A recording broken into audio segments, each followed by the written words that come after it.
Bonjour à tous, j'espère que vous allez tous très bien. Aujourd'hui on se retrouve pour une nouvelle vidéo d'analyse sur la plateforme PrimeBT. Donc comme chaque semaine on va analyser le chart du Bitcoin. Donc la dernière fois je vous avais présenté mes différents scénarios sur Bitcoin. Vous avez montré les différents niveaux de résistance, le support majeur qu'on avait ici, nouveau support important. Je vous ai montré également le pattern qu'on avait ici, donc on avait un pattern de type Rising Wedge. Donc à la cassure du Rising Wedge cette semaine, on a eu un léger dump, donc on est venu break le pattern, on a eu un peu de vendeurs, et là aujourd'hui c'est reparti à nouveau. Donc pour le moment c'est vraiment comme ce que je vous avais dit la dernière fois, il y a très peu de vendeurs encore sur le marché du Bitcoin, on en a même pratiquement pas.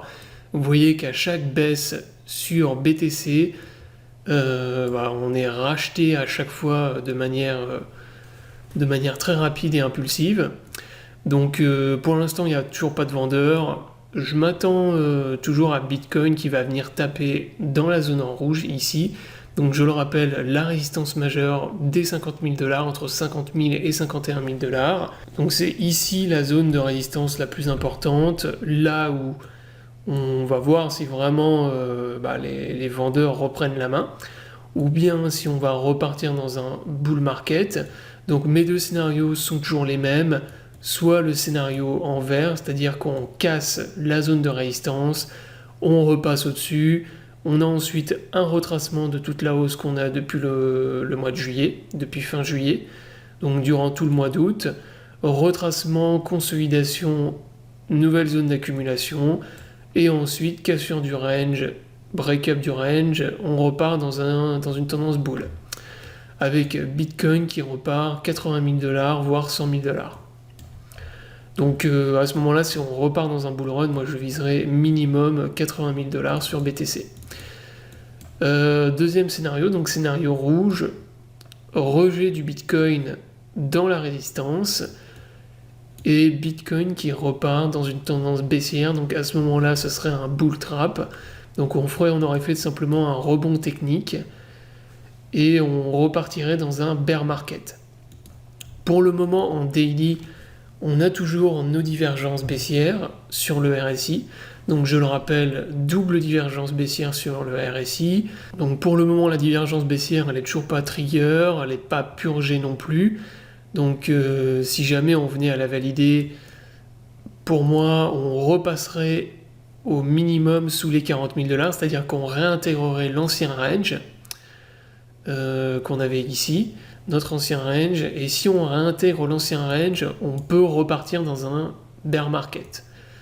Donc voilà, moi c'était un peu les conditions aussi de mon scénario bull, c'était vraiment de ne pas réintégrer cet ancien range qu'on avait ici, de tenir au moins le support des 40 000 $, le gros support qu'on a ici en bleu, de faire une consolidation et un range au-dessus de ce support pour ensuite repartir dans une tendance bull.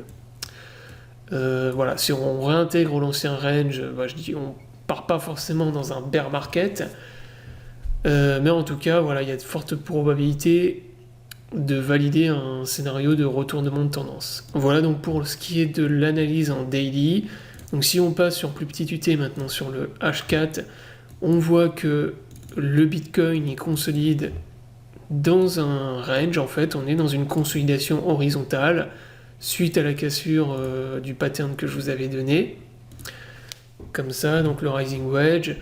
Là on voit qu'ici on a un support sur plus petit, voilà, ça c'est vraiment à court terme. On a un support ici au niveau des 44 000 $, et on a la résistance ici, là où on a fait un double top, au niveau des 48 000 $. Donc là on a une consolidation horizontale dans un range, et également là ce qu'il faut c'est surveiller l'extraction du range. Si on casse la résistance ici des 48 000 $, pour moi je vise la résistance majeure au-dessus des 50 000, 51 000 $. Et inversement, si on a une extraction vers le bas, là on va valider en fait la divergence baissière en daily, et on va probablement venir taper l'ancienne résistance de l'ancien range au niveau des 41 000, 40 000 $. Donc ça, vous pouvez le surveiller à court terme. Ça, c'est vraiment le pattern qu'il faut surveiller maintenant. Si on a une cassure vers le haut, direction les 50 000 $. Et inversement, si on le breakdown, direction les 40 000 $. Donc ça, c'est pas compliqué.